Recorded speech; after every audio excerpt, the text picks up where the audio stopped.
Nós vamos abordar os temas que marcam cada uma das candidaturas. O tempo total dessa entrevista é de 40 minutos. E, ao fim, o candidato vai ter 1 minuto para as considerações finais. Candidato Bolsonaro, boa noite. Obrigada pela presença. Eu agradeço também a sua presença, candidato, e o tempo começa a ser contado a partir de agora. Nós vamos começar a entrevista com um assunto que tem mobilizado os brasileiros.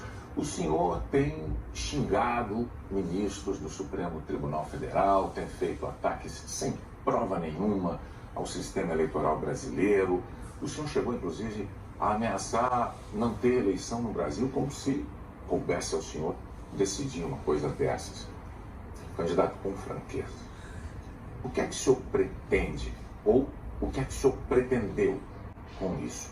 O senhor pretendeu, por acaso, criar um ambiente que, de alguma forma, permitisse um golpe, contra o qual, inclusive, a sociedade civil se manifestou agora com a divulgação de 2 manifestos ou outros manifestos em defesa da democracia?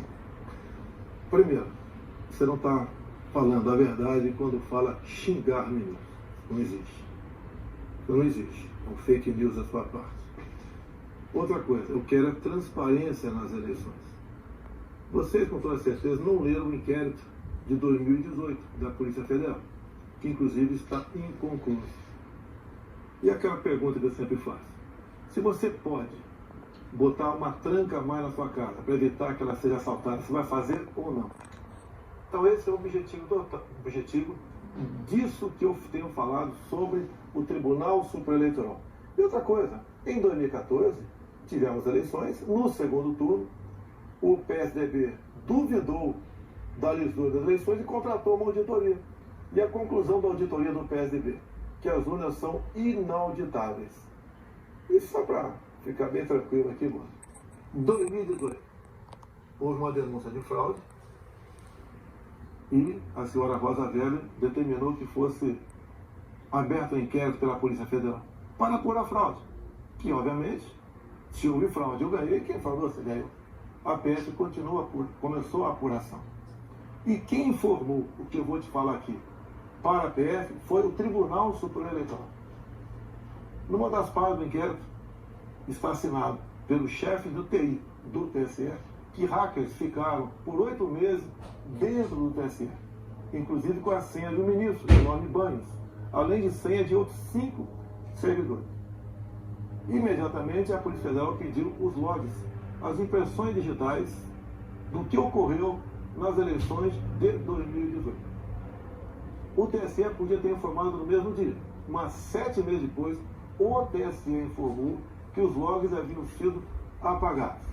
Então a grande interrogação é exatamente essa daí. Nós devemos evitar que dúvidas pairem por ocasião das eleições agora desse ano. A gente nada mais além disso. É curioso que o senhor se refira a esse episódio, porque o senhor, inclusive, foi acusado de ter divulgado informações sigilosas de investigações inconclusivas. Mas sobre a transparência que o senhor afirma defender das urnas, órgãos fiscalizadores como o Tribunal de Contas da União, a Advocacia Geral da União, associações de juízes, associações de juristas, associações de delegados da Polícia Federal, todos já atestaram a segurança das urnas eletrônicas. Eu vou além.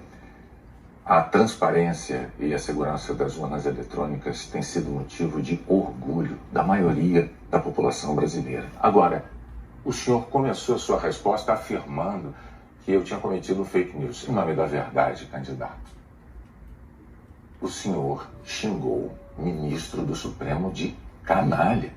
O senhor fez isso com o microfone. Então, e ele vinha fazendo contra mim. Mas, candidato, eu lhe perguntei qual era o seu propósito. Lembra a pergunta que eu fiz ao senhor? Qual era o seu propósito? Falou ministro. Foi um ministro específico. Senhor. Então, tá refeita aqui a dúvida? Mas não, é que o senhor disse que eu cometi fake news.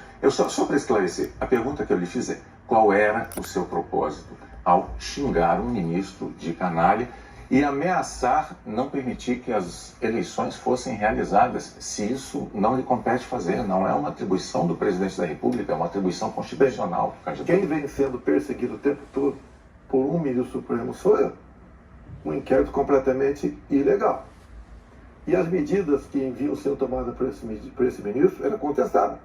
Lá atrás, inclusive, a procuradora Raquel Dodge deu um parecer para que esse inquérito deixasse de existir e continua existindo. A temperatura subiu. Hoje em dia, pelo que tudo indica, está pacificado. Espero que seja uma página virada. Até você deve ter visto, por ocasião da posse do senhor Alexandre de Moraes, um certo contato amistoso nosso lá. E pelo que tudo indica, está pacificado. E quem vai decidir essa questão de transparência ou não serão, em parte, as Forças Armadas que foram convidadas a participar da Comissão de Transparência Eleitoral. As Forças Armadas são uma das partes, né, desse grupo que analisa a segurança. A grande questão não é nem a presença das Forças Armadas, candidato. A grande questão que se dá é que o senhor se coloca como patrono das Forças Armadas e a forma como o senhor ataca o sistema eleitoral é que causa ruído e que causa uma certa intranquilidade. Teremos eleições, o ministro Alexandre de Moraes acabou de assumir. Amanhã ele tem um encontro, pelo que me parece, um encontro com o ministro da Defesa para tratar desse assunto sobre transparência eleitoral. Tenho certeza que o ministro Alexandre de Moraes vai conversar e chegar a bom termo essa questão de eleições. Agora, precisei provocar para que chegasse a esse ponto. Pode ter certeza que vão ter eleições limpas e transparência no corrente ano. O senhor costuma dizer que defende a liberdade, mas a impressão que dá quando a gente vê manifestações de apoiadores seus é de que nem todos têm a mesma percepção daquilo que o senhor defende, porque é muito comum vermos apoiadores seus defendendo medidas absolutamente inconstitucionais, fechamento do Congresso, fechamento do Supremo Tribunal Federal, golpe militar, intervenção militar com Bolsonaro. Essas coisas são ditas. Inclusive tem uma frase que é muito ouvida também nessas manifestações por parte desses grupos que é: eu autorizo. No entanto, o senhor não os desautoriza, candidato. Isso não é uma sinalização ruim dessa parcela de apoiadores? Você vê as manifestações nossas sem qualquer ruído, uma lata de lixo sequer virada nas ruas. Eu considero como liberdade de expressão. Essas, artigo 142. O que é artigo 142? É um artigo da Constituição, que eu não entendo a maneira como alguns pouquíssimos entendem. Quando alguns falam em fechar o Congresso, é liberdade de expressão deles, eu não levo para esse lado. Tá? E para mim isso aí faz parte da democracia. Eu não posso eu ameaçar fechar o Congresso. Ou o Supremo Tribunal Federal. Então, Bonner, eu não vejo nada demais, vejo como liberdade de expressão, como alguns falam em AI-5, nem existe mais AI-5. Você querer punir alguém por ter levantado uma faixinha no meio da multidão AI-5, bom, isso aí é uma coisa que, no meu entender, não leva a lugar nenhum. Agora, o outro lado... Eu não quero interromper, mas é que o senhor disse algo muito... Perdão, candidato, o senhor disse algo muito importante ainda há pouco. O senhor disse, referindo-se ao ministro Alexandre de Moraes, que teremos eleições, elas serão limpas, etc. Com o intuito de tirar esse estresse, tirar a intranquilidade desse momento eleitoral do Brasil. O senhor não quer aproveitar essa oportunidade diante de milhões de brasileiros para assumir um compromisso eloquente de que vai respeitar o resultado das urnas, seja ele qual for? Seja qual for, eleições limpas devem e têm que ser respeitadas. O senhor vai respeitar... Limpas e transparentes têm que ser respeitadas. Está atestado que as eleições brasileiras são limpas e são transparentes e que as urnas são auditáveis. Isto posto, eu lhe pergunto mais uma vez. O senhor vai assumir um compromisso diante de milhões de brasileiros de respeitar o resultado das urnas e estimular os seus seguidores a fazer o mesmo, candidato? Serão respeitados os resultados das urnas desde que as eleições sejam limpas e transparentes. Como você disse que eles são auditáveis, em 2014 não aconteceu isso. Mas tudo bem. Vamos botar um ponto final nisso? O senhor vai botar um ponto final. Vamos para outra pergunta, outro assunto. Então, vamos respeitar os nós temos uma declaração importante do candidato Bolsonaro assumindo publicamente o respeito ao resultado das urnas de outubro. Renata. Pandemia, candidato. Nos momentos mais dramáticos, o senhor imitou pacientes de Covid com falta de ar. Sobre as mortes, o senhor disse: e daí? Eu não sou coveiro? O senhor estimulou o uso e usou dinheiro público para comprar medicamento comprovadamente ineficaz contra a Covid. O senhor desestimulou a vacinação. O senhor não temem ser responsabilizados, senão pelos eleitores, pela história? Olha, nós compramos mais de 500 milhões de doses de vacina. Só não se vacinou aqui, não quis. Eu acho que vocês dois se vacinaram. Comprada por mim. E em tempo bem mais rápido que outros países, que isso não tinha no mercado. Não poderia eu, num primeiro momento, por exemplo, falar aqui, devíamos assinar certos contratos, como por exemplo com a Pfizer, onde a Pfizer não garantia a entrega da vacina. A primeira vacina no mundo foi dada em dezembro de 2020. E em janeiro, nós já estávamos vacinando no Brasil. Então fizemos a nossa parte. E o grande erro disso tudo foi um trabalho forte da grande mídia, entre eles a Globo, desestimulando os médicos a fazerem o tratamento precoce.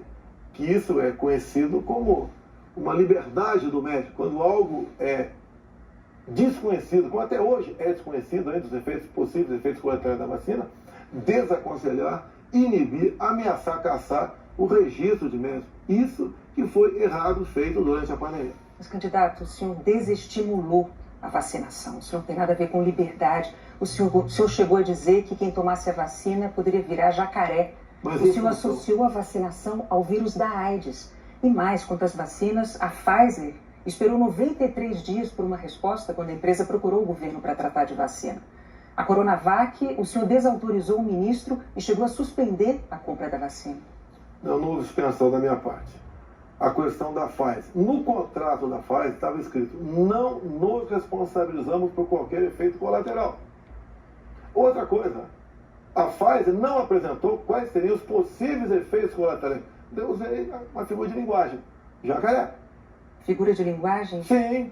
Você sim. acha que é o caso de brincadeira? Não é brincadeira isso. Isso faz parte da literatura portuguesa. Então, brincadeira é, num momento difícil para o Brasil, a imprensa desautorizar os médicos pela sua liberdade de clinicar. Esse foi o grande problema. E outra coisa, eu não errei nada do que eu falei. Eu falei nisso da pandemia, que nós devíamos tratar dos idosos, pessoas com comorbidade, e o resto da população trabalhar. Isso eu falei. E não errei. Hoje, muitos países já falam que o lockdown foi um erro, que as pessoas se contaminavam muito mais em casa do que nas ruas.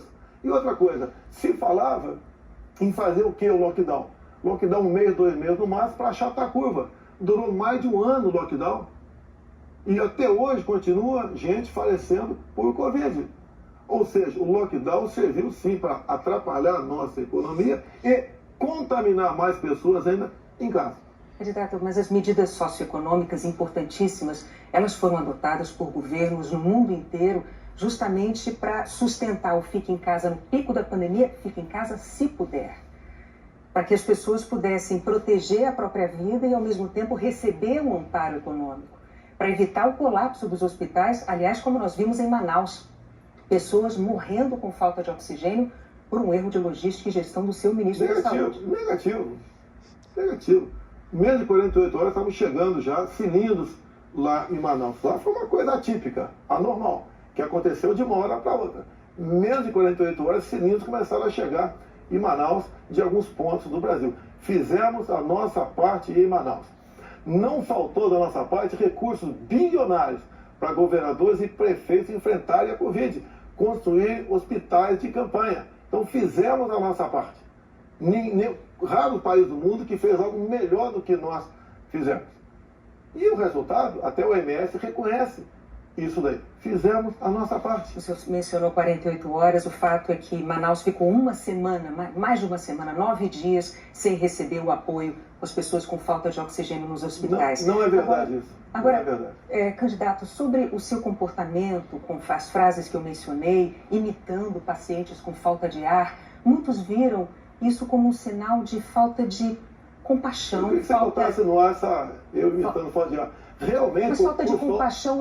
Bom, então você começou a mudar. Desculpe, você começou a mudar, tudo bem. Para eu completar a minha frase, muitos viram isso como uma falta de compaixão, de solidariedade com os doentes, com as vítimas, com os parentes das vítimas. O senhor se arrepende? A solidariedade, eu me manifestei conversando com o povo nas ruas, visitando a periferia de Brasília, vendo pessoas humildes que foram obrigadas a ficar em casa sem ter um só apoio do governador ou prefeito.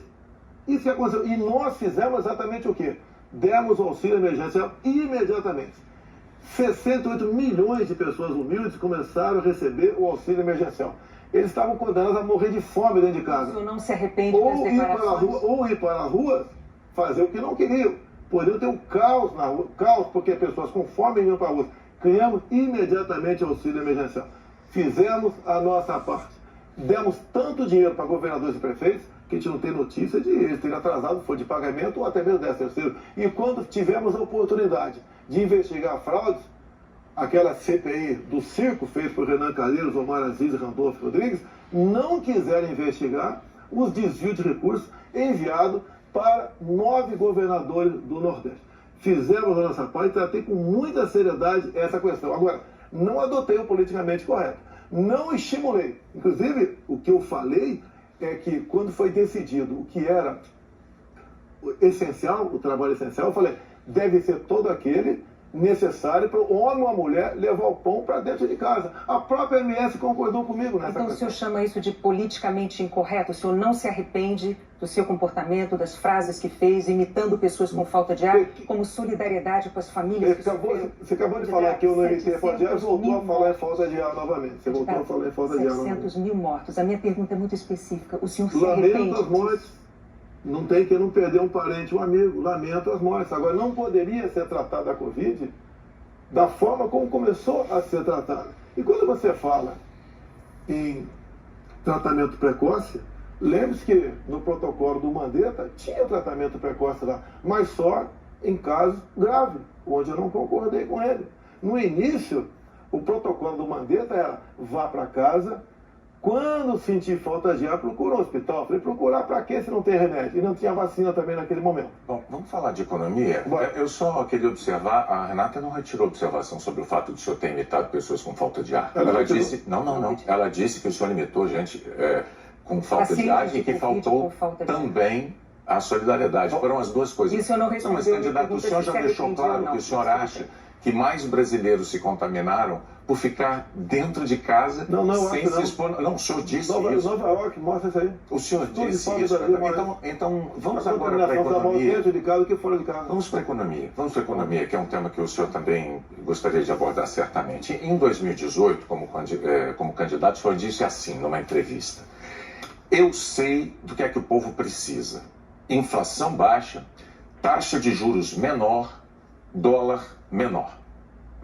Aí veio o seu governo, os juros básicos da economia dobraram, a inflação mais que dobrou, o dólar que estava em R$ 3,90 está em mais de R$ 5,00.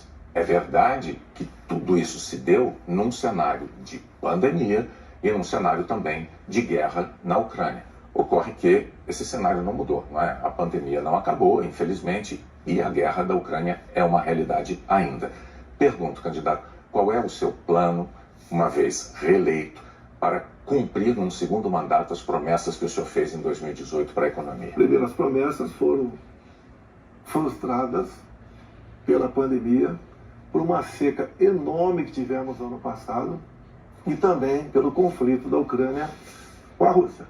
Se você pegar os dados de hoje, você vê o Brasil como talvez o único país do mundo com uma deflação. Um país onde vai ter uma inflação menor do que, por exemplo, a Inglaterra, menor que os Estados Unidos. Você vê também que a taxa de desemprego tem caído no Brasil. Os números da economia são fantásticos, levando-se em conta o resto do mundo. Nós não podemos, se fosse apenas o Brasil com esse problema, eu seria o responsável. O que nós pretendemos fazer? É continuar exatamente na política que vimos fazendo desde 2019. A grande vacina a favor da economia em 2019 foram reformas, como por exemplo da Previdência. Foi, por exemplo, a Lei da Liberdade Econômica. Foi a modernização das NR, das normas regulamentadoras. Milhares de normas nós deixamos de lado, nós revogamos. Então, a grande reforma da economia foi feita, a grande vacina foi feita em 2019. E fez com que nós pudéssemos suportar 2020. Nós pegamos 2020 e 2021 e tivemos um saldo positivo de quase 3 milhões de empregos no Brasil. Diferente de 2014 e 2015, que tivemos uma perda de quase 3 milhões de empregos no Brasil. Isso é sinal do quê? competência da equipe econômica. Programas como, por exemplo, o Pronamp e o BEM preservaram mais de 10 milhões de empregos no Brasil. O próprio auxílio emergencial, no primeiro momento R$600, fez com que a economia, em especial nos pequenos municípios, o município não colapsasse. Então essas medidas, entre outras, fizeram a gente romper 2020 e 2021. 22, quando veio a guerra agora, problemas nós tivemos. Fui na Rússia negociar fertilizantes com o presidente Putin. Se não tivesse ido, não teria fertilizante para a nossa safra agora, nesse segundo semestre. Não, isso é importante. Não. Isso garantiu que a segurança alimentar do nosso Brasil e do mundo. Só para concluir, então, no segundo mandato, o senhor daria sequência aos planos que foram estabelecidos e desenvolvidos no primeiro mandato. Você vai ver, Bonner, nós somos o 7º país mais digitalizado do mundo. Tá? Nós fizemos muita coisa no Brasil, atendemos realmente a todas as camadas da sociedade. Só agora, na questão do IPI, a proposta do Paulo Guedes, que está parada no Supremo Tribunal Federal, nós pretendemos diminuir impostos de 4 mil produtos em 35% de IPI. No segundo mandato. Não, nesse agora. É que a proposta parou no Supremo Tribunal Federal. Estamos há semanas. Agora, senhores, para que a gente possa abordar... Isso começou há 2 meses a redução disso aí, não foi de agora. Para que nós possamos abordar nessa entrevista o maior número de temas, vamos prosseguir, vou falar sobre meio ambiente. Em 2020, o seu então ministro do Meio Ambiente, Ricardo Salles, disse que era para aproveitar que a imprensa toda estava focada na cobertura da pandemia para ir desregulamentando as leis ambientais, o que ele chamou de passando a boiada. Fato é que, no seu governo, a taxa anual de desmatamento da Amazônia deu um salto, é a maior em 15 anos. O senhor continua apoiando essa política de desregulamentação? Olha, você tem que pensar que na Amazônia você tem quase 30 milhões de habitantes lá. Tem 30 milhões de brasileiros na Amazônia. Primeira preocupação é essa. Outra, qualquer propriedade lá tem que preservar 80% e pode usufruir de 20%. Eu tentei, nos primeiros 2 anos de mandato, fazer a regulação fundiária, para saber, por exemplo, qualquer local desmatado ou com foco de calor, de quem é o CPF daquela propriedade. O presidente da Câmara não colaborou para botar essa proposta avante. Agora, quando se fala em Amazônia, por que não se fala também agora na França, que há mais de 30 dias está pegando fogo? A mesma coisa está pegando fogo na Espanha e Portugal. Califórnia pega fogo todo ano. No Brasil, infelizmente, não é diferente. Acontece. Grande parte disso aí, alguma parte disso aí é criminoso, sei disso. Outra parte não é criminoso. É o ribeirinho que toca fogo ali na sua pequena... Uma coisa é incêndio natural, outra coisa é o desmatamento. Mas tem incêndio... O Pantanal Sul-Mato-Grossense é comum pegar fogo de forma espontânea. Agora, candidato, a favor das críticas dos especialistas à sua política ambiental, tem os números. No seu governo, a taxa anual de desmatamento da Amazônia saltou de 7.500 km² em 2018 para 13 mil ano passado. O levantamento do MAP Biomas mostrou que 97% dos alertas de desmatamento emitidos desde 2019 não foram fiscalizados pelos órgãos responsáveis, 97%. Especialistas dizem que quando o senhor desautoriza, por exemplo, a destruição de equipamentos pelos órgãos fiscalizadores ou quando o senhor desmonta órgãos como o IBAMA, o senhor está passando uma mensagem de incentivo a quem desmata ou garimpo ilegal. Primeira coisa, a destruição, como dá em lei, é se você não puder retirar o equipamento daquele local. O que vinha acontecendo, e ainda vem, infelizmente, é que o material pode ser retirado do local, porque se chegou lá, pode ser retirado. E há o abuso de uma parte. E como eu disse para você, tem locais... De qual parte? Tem locais na Amazônia ali que é permitido. Mas desculpa, eu não entendi. Abuso de qual parte do órgão fiscalizador? Sim, por parte do IBAMA. Por que, candidato? O que seria Mas o seguinte, o que diz a lei? Na defesa da floresta. O que diz a lei? Um trator, por exemplo, você tem que tocar fogo se não puder retirar daquele local. E muitas vezes o pessoal do IBAMA faz? Toca fogo mesmo podendo retirar o material de lá. Mas a quem interessa defender a posse de um trator utilizado para derrubar árvores na Amazônia, candidato? Mas não está derrubando árvore na Amazônia, está derrubando em áreas, muitas vezes... Mas a lei não fala se o local é permitido ou não. A quem interessa, candidato? A lei não fala. Tem sido destruído, bem ser destruído, a minha orientação é cumprir a lei. Nada mais além disso. Os órgãos fiscalizadores... Olha só, a Amazônia é do tamanho da Europa Ocidental. Ali na Amazônia cabe uma Alemanha, cabe uma França, cabe uma Itália, cabe um Portugal, cabe um montão de países. Você pensa que fiscalizar, evitar que pegue fogo... Mas só para entender, então, sobre a desautorização dos órgãos fiscalizadores para destruir equipamento apreendido. Não desautoriza, mando cumprir a lei. A lei fala que se o material puder ser retirado de lá, assim como entrou, não é para ser destruído. Mas com que propósito mesmo? Eu não entendi. Cumprir a lei. Propõe, cumprir a lei.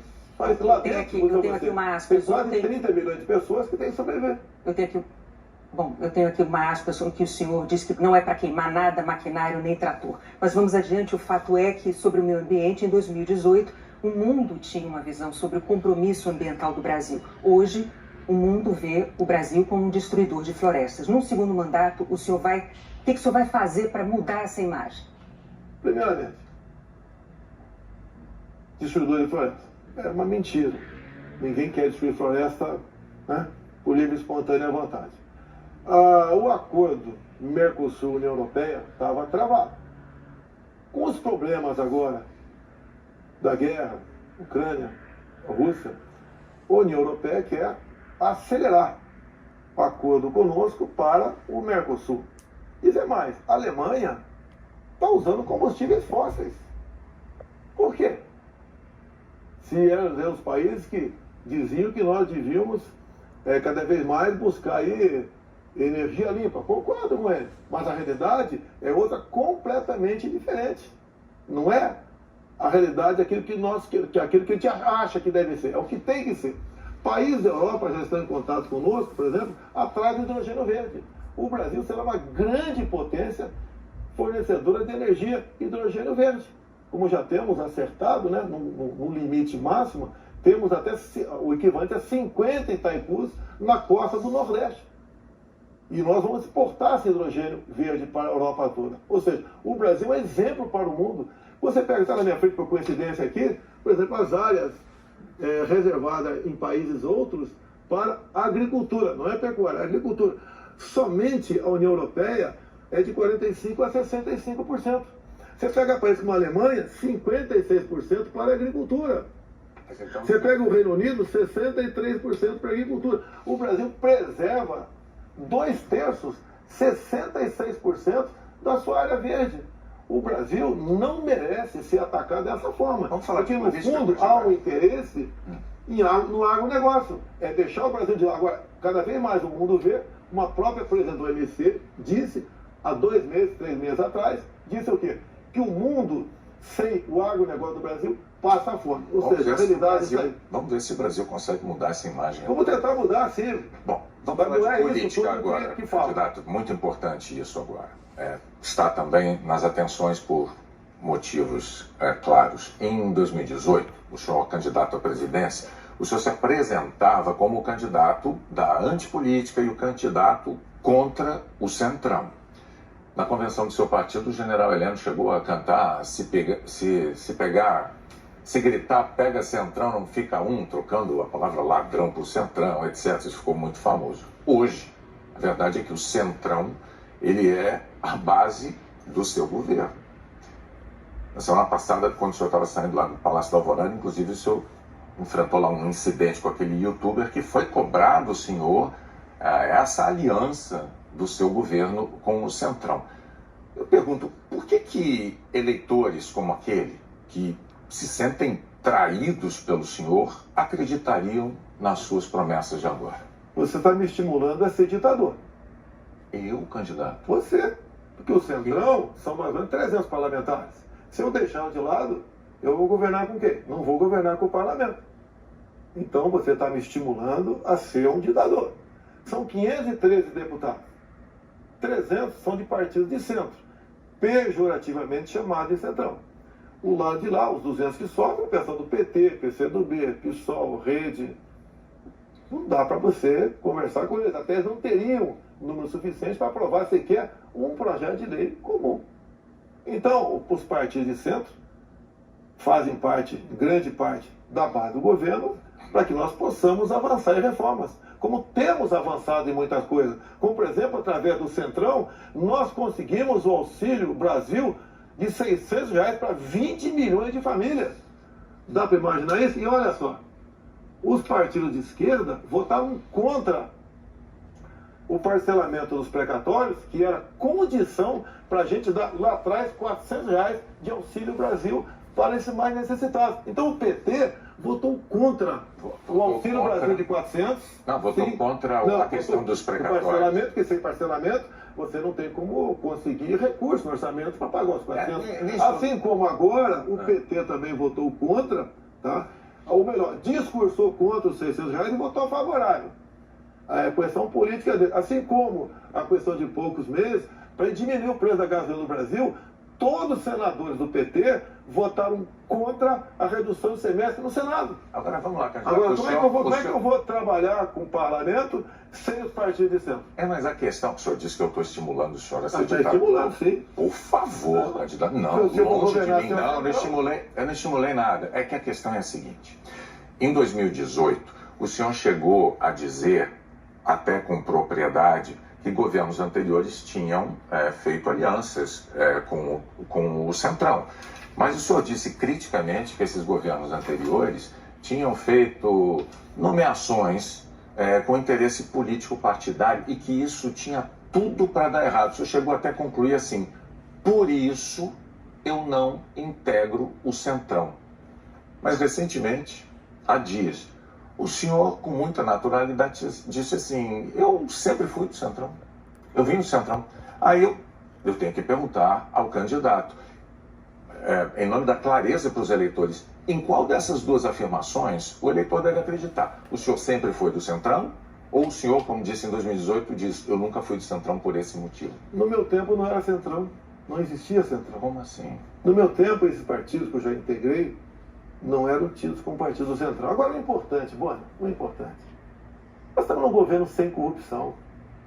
Eu indiquei ministros pelo critério técnico. Eu não aceitei pressões de lugar nenhum para escalar ministros. Qual governo teria o ministro padrão Tarcísio de Freitas na infraestrutura? Padrão Marcos Pontes na ciência e tecnologia? Padrão a Tereza Cristina na agricultura? Padrão Gilson Machado no turismo, uma pessoa desconhecida até chegar no meu governo. Padrão Onick Lorenzoni, que eu considero como um coringa meu. Padrão Braga Neto, que esteve na defesa. Ou seja, padrão Salles, uma pessoa excepcional. Padrão atualmente ministro Juca, do meio ambiente. Então essas pessoas que deram um impulsionamento ao governo. Estamos governando com competência e sem corrupção, porque não tem indicação política para esse ministério. Vários ministros, então, aproveitando a deixa, eu vou falar de um tema importantíssimo para o futuro do Brasil, que é a educação. No seu governo, o senhor indicou 5 ministros diferentes. Um deles caiu justamente por um escândalo de ter beneficiado pastores com dinheiro da educação e diz que foi a seu pedido no caso de um dos pastores. Qual é a dificuldade de escolher um bom ministro da educação? Por muitas vezes, depois que a pessoa chega, a gente vê que ela não leva jeito para aquilo. Não foi só da educação. Ele teve acusação. Ele teve morte de prisão. Ele foi preso, inclusive. Agora, conseguiu habeas corpus logo em seguida. Agora, fiquei sabendo depois, né? Que o Ministério Público do DF foi contra a prisão dele. Agora, veja só... Foi contra a prisão dele. Por quê? Não tinha nada contra ele. Se tiver hoje em dia, é outra história. Até aquele momento não tinha nada. A questão de ter 2 pastores, um que está no gabinete dele, qual é o problema? Agora, se ele faz besteira, e se essa pessoa... Agora, nós começamos a investigar o caso dos pastores. Não foi a Polícia Federal. Nós começamos a investigar com a CGU. Agora, só na área da educação, o primeiro-ministro escolhido pelo senhor caiu depois de 3 meses porque, por causa de um escândalo, pediu que professores gravassem slogans de campanha seu. O segundo ministro praticamente fugiu do Brasil depois de ter insultado ministros do Supremo. O terceiro ministro nem chegou a assumir porque maquiou o próprio currículo. O quarto ministro é envolvido num escândalo de corrupção. Quais são os critérios que o senhor usa para escolher um ministro de uma área tão vital para o futuro do país? As pessoas se revelam quando chegam. Atualmente, eu tenho um excelente ministro da Educação.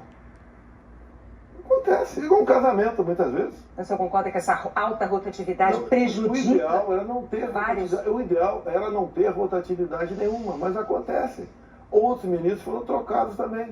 Bom, por vários motivos. Agora, depois desse escândalo do MEC... Que escândalo do MEC, Boni? A saída do ministro... Mas a saída é escândalo, MEC? Não é escandaloso, candidato. Um ministro destinar dinheiro da educação para 2 pastores, dizendo que o presidente da República indicou um deles. Cadê o duto Cadê o duto do dinheiro vazando ali? Cadê o dinheiro? Candidato, cadê o dinheiro aparecer? Você não sabe? E está me acusando? Não, acusando por isso? O senhor tem todo o direito de achar que não foi um escândalo. Nós vamos adiante.